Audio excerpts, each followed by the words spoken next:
नमस्कार, मैं हूं आपके साथ मोनिका गुप्ता और आप देख रहे हैं खबरें न्यूज रूम लाइव। आप देख रहे हैं बुलेटिन की शुरुआत करेंगे इस वक्त की बड़ी खबर के साथ। पंचायत चुनाव से जुड़ी बड़ी खबर आ रही है। दूसरे चरण के लिए नामांकन शुरू हुआ।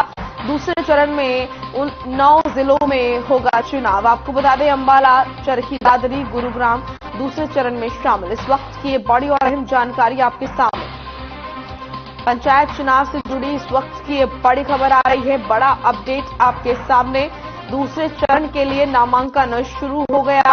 दूसरे चरण में 9 जिलों में होगा चुनाव, जिसमें अंबाला, चरखी दादरी, गुरुग्राम दूसरे चरण में शामिल। ये बड़ी और अहम खबर आपके सामने। आपको बता दें कि पंचायत चुनाव से जुड़ी ये बड़ी खबर, बड़ा अपडेट। दूसरे चरण के लिए नामांकन शुरू हुआ।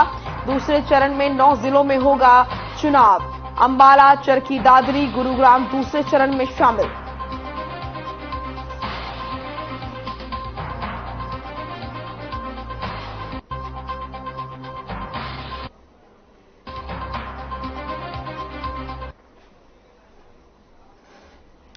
स्वतंत्रता सेनानी सुभाष चंद्र बोस ने 21 अक्टूबर 1943 को आजाद हिंद फौज के नाम से पहला भारतीय सशस्त्र बल बनाया था और उनके प्रसिद्ध नारे "तुम मुझे खून दो, मैं तुम्हें आजादी दूंगा" ने स्वतंत्रता के लिए संघर्ष कर रहे उन तमाम भारतीयों के दिल देशभक्ति से पैदा कर दी थी, जिसको लेकर सीएम मनोहर लाल ने ट्वीट कर आजाद हिंद फौज के स्थापना दिवस पर सभी वीरों को नमन किया है। जहां उन्होंने ट्वीट कर लिखा कि देश को आजादी दिलाने के लिए दिए गए सर्वोच्च बलिदान को सदैव स्मरण किया जाएगा। तो आजाद हिंद फौज का स्थापना दिवस, इस मौके पर सीएम मनोहर लाल ने ट्वीट किया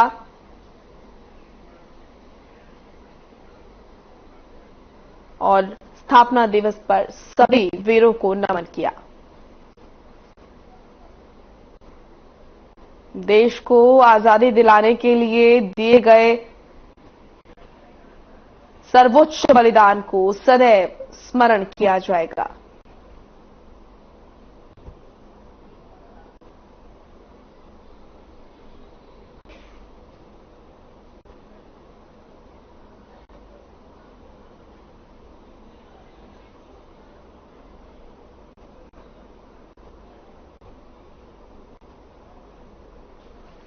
प्रदेश के मुख्य सचिव संजीव कौशल ने अधिकारियों के साथ समीक्षा बैठक का आयोजन किया। इस बैठक में नदी कार्य योजना के संबंध में चर्चा की गई।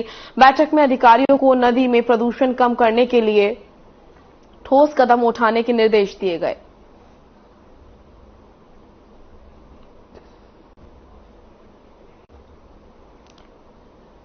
तो ये तस्वीर आप देख रहे हैं, चंडीगढ़ से मुख्य सचिव ने समीक्षा बैठक की और इस दौरान नदी कार्य योजना पर चर्चा की गई। साथ ही अधिकारियों को निर्देश भी दिए गए।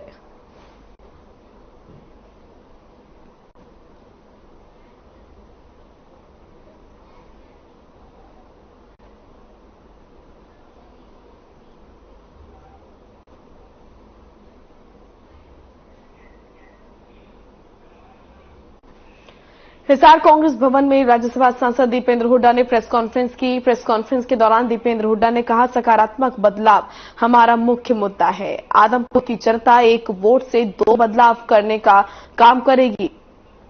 पहला बदलाव आदमपुर में और दूसरा बदलाव हरियाणा में होगा। उन्होंने ऐलान किया कि कांग्रेस सरकार बनने पर हरियाणा में हर उपभोक्ता को हर महीने 300 यूनिट बिजली फ्री मिलेगी।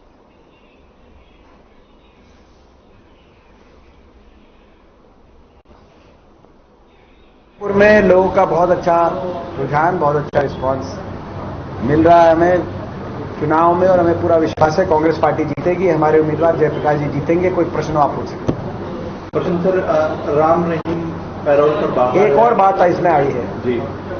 हमारा जो इस चुनाव में जो मुद्दा है वो सकारात्मक बदलाव आए प्रदेश में, ये हमारा सबसे बड़ा मुद्दा है।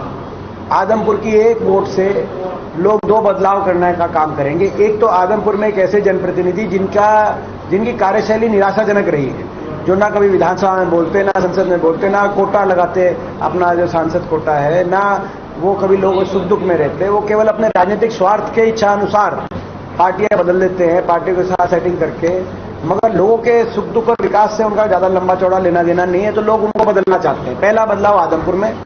दूसरा हमारा मुद्दा है हरियाणा में बदलाव। एक ऐसी सरकार जिसने हरियाणा की अर्थव्यवस्था चौपट कर दी। आज देश में हरियाणा विकास में पिछड़ गया, विकास प्रक्रिया ठप हो गई, बेरोजगारी में नंबर 1 हरियाणा पहुंच गया, ना कहीं निवेश हुआ, ना कोई औद्योगिक क्षेत्र लगा, ना थर्मल कारखाना आया, कि नहीं यूनिवर्सिटी बनी। यूनिवर्सिटी बनने की दूर की बात है, यूनिवर्सिटी कॉलेज यहाँ पे गांव के स्कूल भी।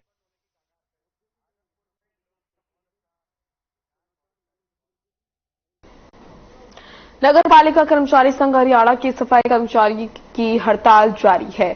हड़ताल खत्म करने के लिए कर्मचारियों की निकाय मंत्री कमल गुप्ता से बातचीत भी नतीजा होने के बाद सफाई कर्मचारियों ने हड़ताल को 3 दिन के लिए और बढ़ा दिया है। इसी के साथ सफाई कर्मचारियों ने प्रदेश सरकार को चेतावनी देते हुए कहा कि अगर सरकार उनकी मांगे नहीं मानती तो अनिश्चितकालीन हड़ताल की जाएगी।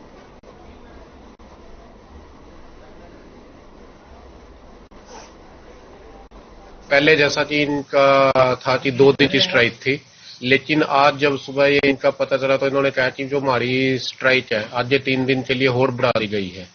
लेकिन नगर परिषद द्वारा अपने जो पक्के कर्मचारी हैं या और वो जो अपने प्राइवेट उस पे नाइट उसमें करके, तो उन द्वारा जो है अपना सफाई व्यवस्था तो जो मैक्सिमम करवाया जा रहा है, ताकि त्योहार का मौसम है और इसमें किसी लोगों को किसी भी जनमानस को किसी प्रकार की असुविधा का सामना न करना। जो हमारी ये हड़ताल है इसको हमने हम नहीं चाहते थे कि हड़ताल हो, और इसका अल्टीमेटम हम लगभग 1.5-2 महीने से सरकार को लगातार डीसी के माध्यम से, कमिश्नर के माध्यम से, अपने कार्यकारी के माध्यम से पूरे हरियाणा में दिए हैं कि भी सरकार हमसे बात करे, जल्दी बुलाकर और मांगों पर समाधान करे।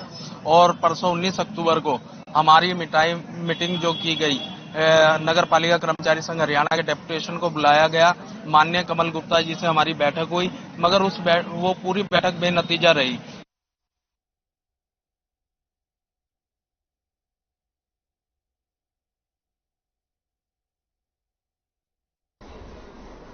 फतेहाबाद में नगर पालिका कर्मचारियों और फायर ब्रिगेड के कर्मचारियों की हड़ताल जारी है, जिसकी वजह से शहर की सफाई व्यवस्था बिगड़ चुकी है और आम लोगों को काफी दिक्कतों का सामना करना पड़ रहा है। इसी मामले पर हमारे संवाददाता ने बात की फायर ब्रिगेड के कर्मचारी सतबीर प्रधान से।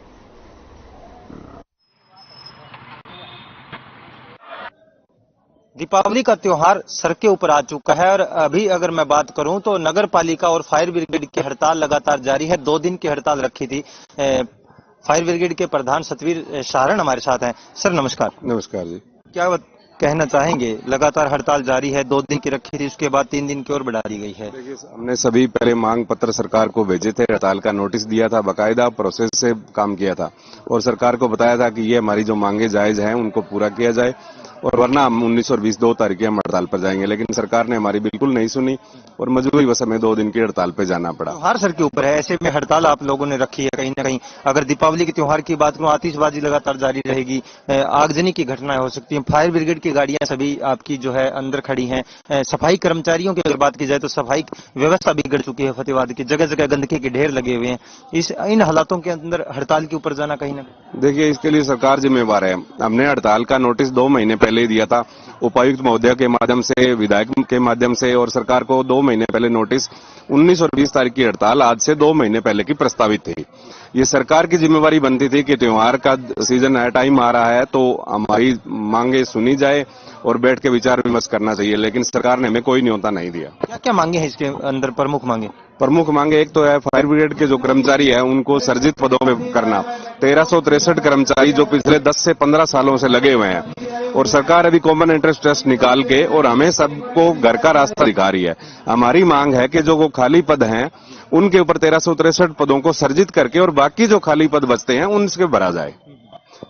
ये जो मांगे हैं ये फायर ब्रिगेड और नगर पालिका की इकट्ठी मांगे हैं और इनको लेकर के ये धरने पर बैठे हैं। लगातार धरना जारी है। सर के ऊपर दीपावली का त्योहार है। पूरे फतेहाबाद शहर की अगर बात की जाए तो सफाई व्यवस्था जो है वो पूरी तरह से बिगड़ चुकी है। इस समय अब देखना ये होगा कि हरियाणा सरकार इसके ऊपर क्या एक्शन लेती है, क्या इनकी जो मांगों को माना जाएगा या फिर हड़ताल जारी रहेगी। हर खबर से मैं रमेश डाका, फतेहाबाद। चलिए फिलहाल एक छोटे से ब्रेक के लिए रुक रहे हैं, फौरन लौटेंगे।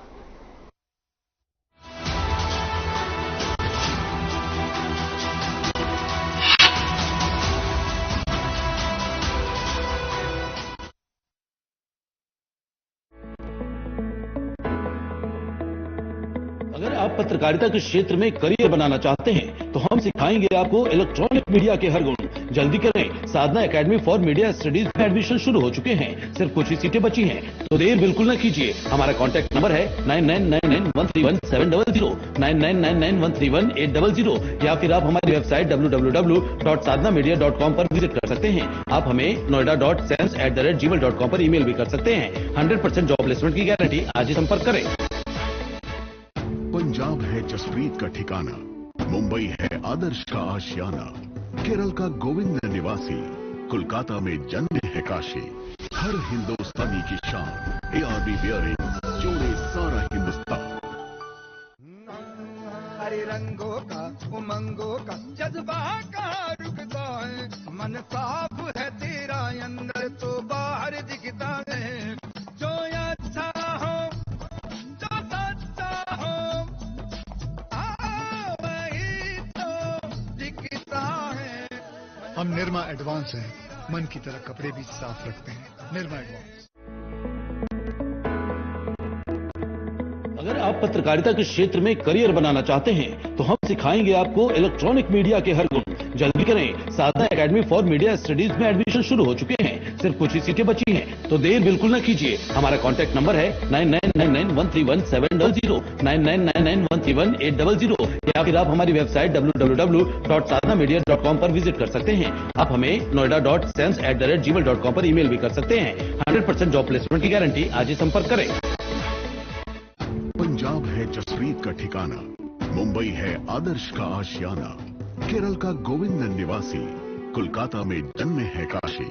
हर हिंदुस्तानी की शान, ARB बियरिंग जोड़े सारा हिंदुस्तान।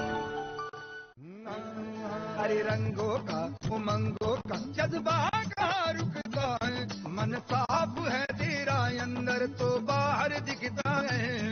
जो अच्छा हो जो सच्चा हो वही तो दिखता है। हम निर्मा एडवांस हैं, मन की तरह कपड़े भी साफ रखते हैं। Nirma advance. Hey mom, hey, look, I can download a song really fast. I can make dosas faster. Must be joking. But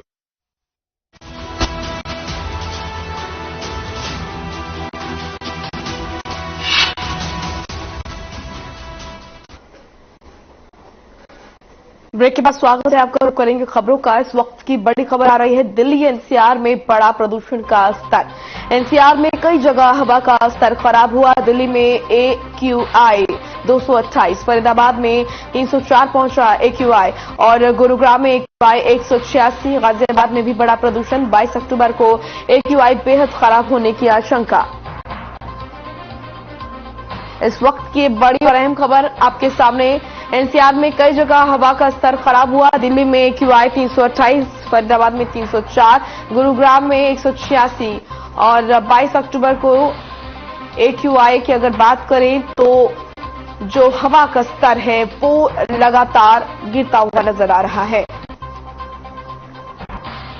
Delhi में 228, गुरुग्राम में 186, फरीदाबाद में 304। AQI लेवल बताता है कि हवा का स्तर कैसा है। NCR में कई जगह हवा का स्तर खराब। दिल्ली में 228, फरीदाबाद में 304, गुरुग्राम में 186। तो इस वक्त की बड़ी और अहम खबर आपके सामने।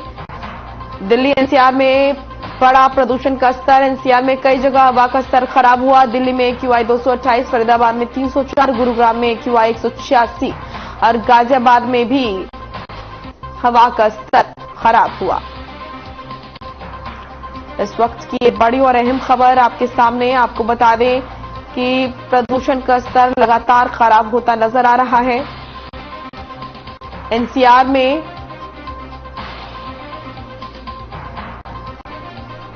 लगातार बढ़ रहा प्रदूषण। NCR में कई जगह हवा का स्तर खराब हुआ। दिल्ली में AQI 228, फरीदाबाद में 304 पहुंचा AQI, गुरुग्राम में AQI 186। 22 अक्टूबर को AQI बेहद खराब होने की संभावना। इस वक्त की बड़ी और अहम खबर। एनसीआर में बढ़ा प्रदूषण का स्तर। एनसीआर में कई जगह हवा का स्तर खराब हुआ। दिल्ली में AQI 228, फरीदाबाद में 304 पहुंचा AQI, गुरुग्राम में 186, गाजियाबाद में भी बढ़ा प्रदूषण। 22 अक्टूबर को हवा का स्तर और खराब होने की संभावना।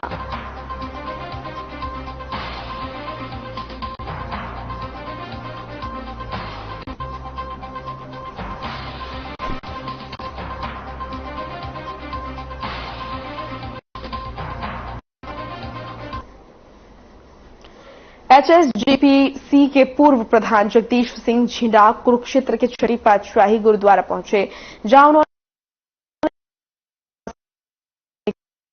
हुए बताया कि 23 अक्टूबर को कुरुक्षेत्र के इस ऐतिहासिक छठी पातशाही गुरुद्वारा में एक सिख समागम रखा गया है, जिसमें सिख समाज के उन लोगों को सम्मानित किया जाएगा जिन्होंने HSGPC की कामयाबी में अहम योगदान दिया है।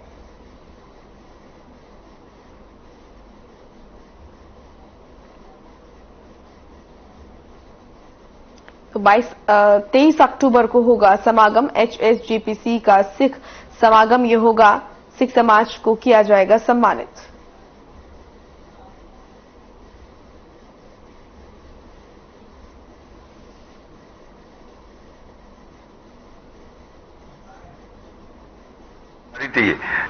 मैनू ये बहुत वड्डी साजिश भी लगती है। मैनू लगता है कि हिंदुस्तान की राजनीति बहुत बड़ा उथल पुथल होने वाला है। मैं क्लीयर तो नहीं करांगा, पर मैंने शंका जाहिर हो रहा है, क्योंकि पहलों श्रोमणी कमेटी गई रेट पटिशन करन ते जज ने कहता भाई डबल बेंच का फैसला तुम रेट पटिशन नहीं दायर कर सकते। एकदम हुण हरभजन सिंह मसाने ने ते श्रोमणी कमेटी ने रेट पटिशन पा दी थी ते उन्हां दी पटिशन दायर हो गई है। ये पिछे बहुत वड्डी मैनू एक राजनीतिक उथल पुथल लग रही है।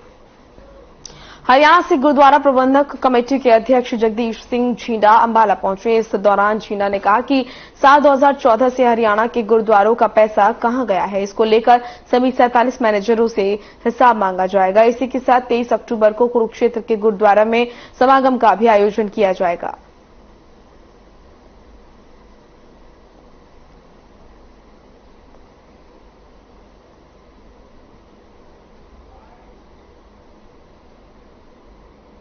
मैं तुहानू अज एक होर बड़ा वड्डा खुलासा कर दिया। रोक लग चुकी है 2014 आपां ते हुण इन्हां कोलों मैनेजरां कोलों 8 सालां दा हिसाब लेना है। 2014 विच जदों सुप्रीम कोर्ट ने हरियाणा गुरुद्वारा प्रबंधक कमेटी हुड्डा साहब ने बनाई सी, उस टाइम सानू आर्डर आए सन। साडे कोल हरियाणा कमेटी कोल 5 गुरु सन, 47 गुरु घर श्रोमणी गुरुद्वारा प्रबंधक कमेटी सन। उन्हां कहा सी पिछले अकाउंट बंद कर दिओ ते नवे अकाउंट खोल दो।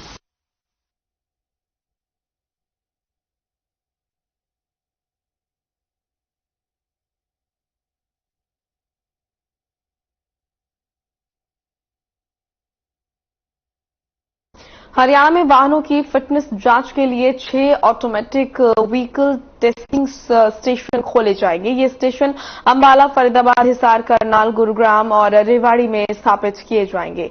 प्रदेश के मुख्य सचिव संजीव कौशल ने सचिवों की समिति की बैठक का आयोजन किया।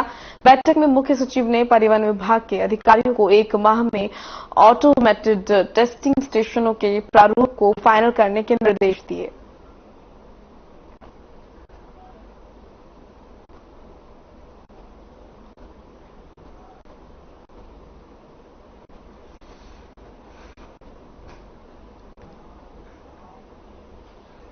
अंबाला पुलिस ने शहीद स्मृति को मनाते हुए शहीद पुलिस कर्मियों को नमन किया। इस दौरान पुलिस के सभी अधिकारियों ने शहीदों को श्रद्धासुमन अर्पित किए। इस मौके पर ADGP श्रीकांत यादव ने कहा कि देश के लिए शहीद होने वाले सभी जवानों को और उनके परिवार वालों को सभी दिल से नमन करते हैं। जवानों के बलिदान को सदैव याद किया जाएगा।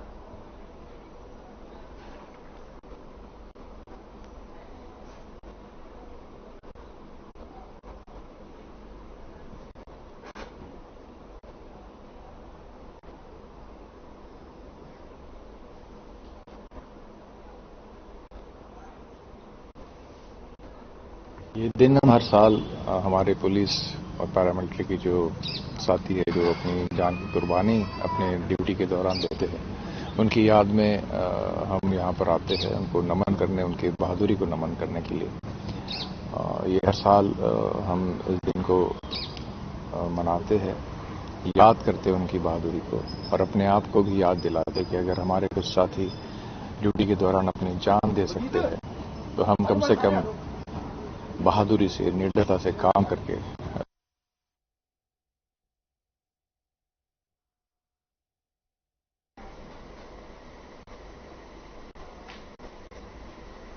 चरखी दादरी के महिला थाना परिसर में पुलिस स्मृति दिवस पर एक कार्यक्रम का आयोजन किया गया। आपको बता दें कि पुलिस ड्यूटी के दौरान शहीद हुए जवानों को श्रद्धांजलि दी गई। चरखी दादरी पुलिस अधीक्षक दीपक गहलावत इनके साथ सभी पुलिस कर्मचारी मौजूद रहे। दीपक गहलावत ने लोगों से अपील करते हुए कहा कि दीपावली का त्योहार आपसी भाईचारे के साथ मनाएं।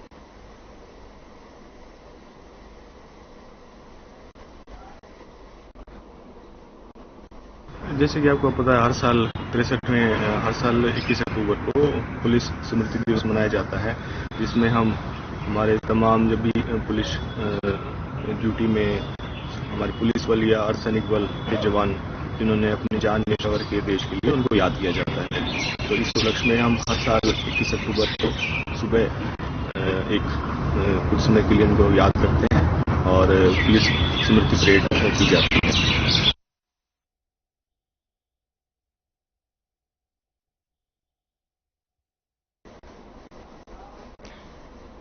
यमुनानगर में पुलिस स्मृति दिवस के अवसर पर शहीद पुलिसकर्मियों को श्रद्धांजलि अर्पित की गई। पुलिस अधीक्षक मोहित हांडा ने बताया कि 21 अक्टूबर से 31 अक्टूबर तक कई कार्यक्रम आयोजित किए जाएंगे। साथ ही शहीद हुए पुलिस कर्मचारियों के गांव में जाकर उनके परिजनों को सम्मानित किया जाएगा।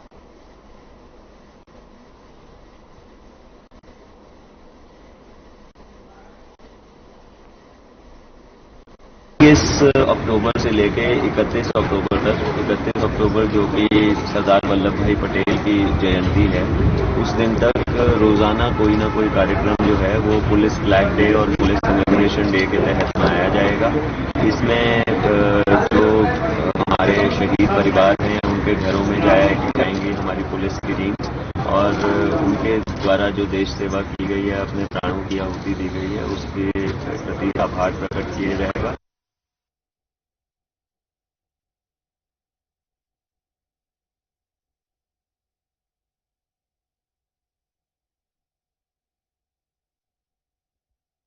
साइबर सिटी गुरुग्राम में हुक्के को लेकर हुए विवाद में 3 पुलिसकर्मियों की लोगों ने जमकर पिटाई कर दी। आपको बता दें कि पुलिसकर्मियों पर आरोप है कि शराब के नशे में ये पुलिसकर्मी एक घर में घुस गए और हुक्का पीने की जिद करने लगे। लोगों के मना करने पर पुलिसकर्मियों ने उनसे मारपीट की, जिस पर लोगों ने पुलिसकर्मियों को पकड़ लिया और उनकी जमकर धुनाई कर दी। वहीं मामले की सूचना मिलते ही मौके पर पहुंची पुलिस ने तीनों पुलिसकर्मियों को रेस्क्यू कर विभागीय जांच के आदेश दिए।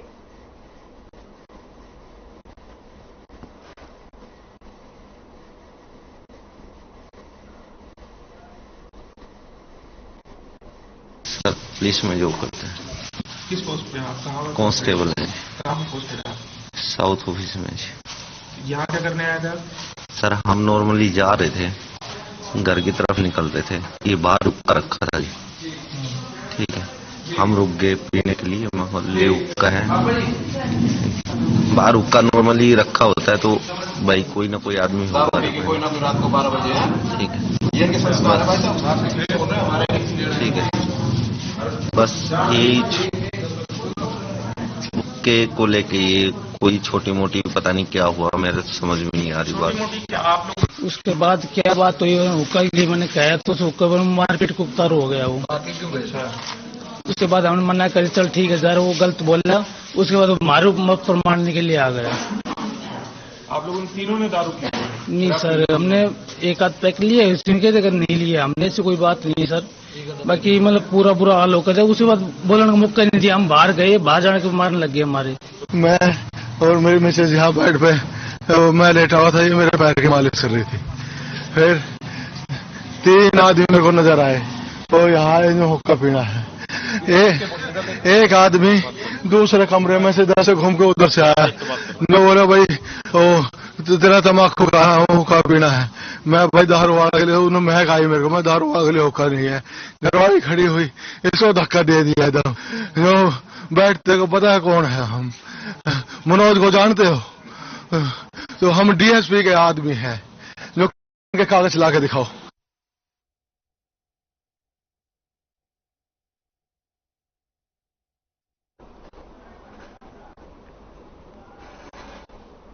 चलिए फिलहाल इस बुलेटिन में इतना ही। आप देखते रहिए खबरें। नमस्कार।